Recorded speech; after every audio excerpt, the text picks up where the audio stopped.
We cannot callously go about classifying things as a hate crime. You know, although they are adults, they're 18.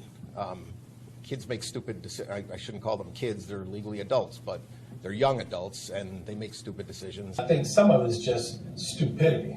You know, people just ranting about something that they think might make a headline. I don't think it's evil. I don't think it's evil. I think these are young people, and I think they have bad home training. They have now been charged with a hate crime, among other offenses, including kidnapping and aggravated battery with a deadly weapon. Joining me now, Fox News contributor Ebony Williams, Republican campaign strategist Tony Sagg. Let me ask you, the White House responds it's too early to decide if it's a hate crime. The authorities in Chicago basically saying boys will be boys. There are two teenage girls as well as boys here. I mean, this is awful. No, that response is unacceptable. I'll say that as a criminal lawyer. You know, there are certain actual elements, tangible elements we look for to define statutorily a hate crime, and they all look to be here.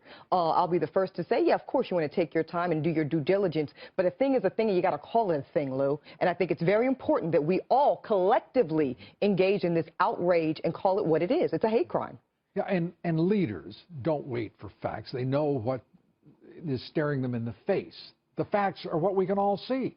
This isn't something where we have to deliberate and wait for some sort of paneled investigation inquiry into facts. They're all presented and for us to see. Lou, this is a devastating story that I think shocks the conscience of anybody who's humane in this country. I agree with my colleague and counselor, Ebony, on the facts of the case. Sure. But it goes beyond that, to your point about leadership. There's no doubt that somebody should be calling this kid's family and apologizing, or at least offering the condolences of this country to the fact that you have targeted somebody who was a special needs child because he was white. Now, whether you want to associate the political implications of this... I do.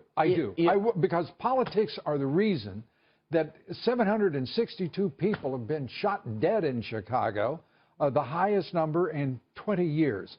Not a single person from this White House has been in Chicago admonishing Mayor Emanuel, pleading with him to do something to save these lives. Yeah. More than almost 5,000 people shot.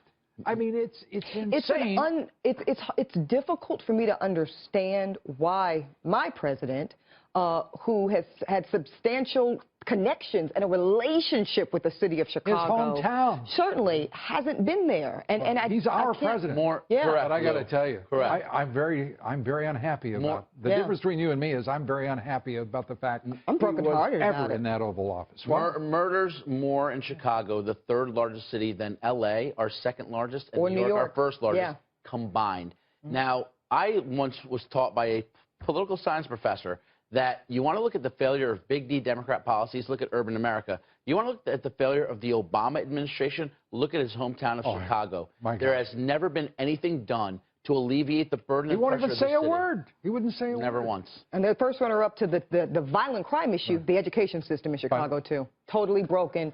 The city is broken, period. It's a shame. And it's broke. And yet, it seems Donald Trump is the only one in the campaign who wanted to talk about the real issues in the inner city. Can't wait to see what he does. And this kid deserved better, by the way. Can't wait to see what he does. This kid deserved a lot better. Everybody deserves better than what Chicago is giving them.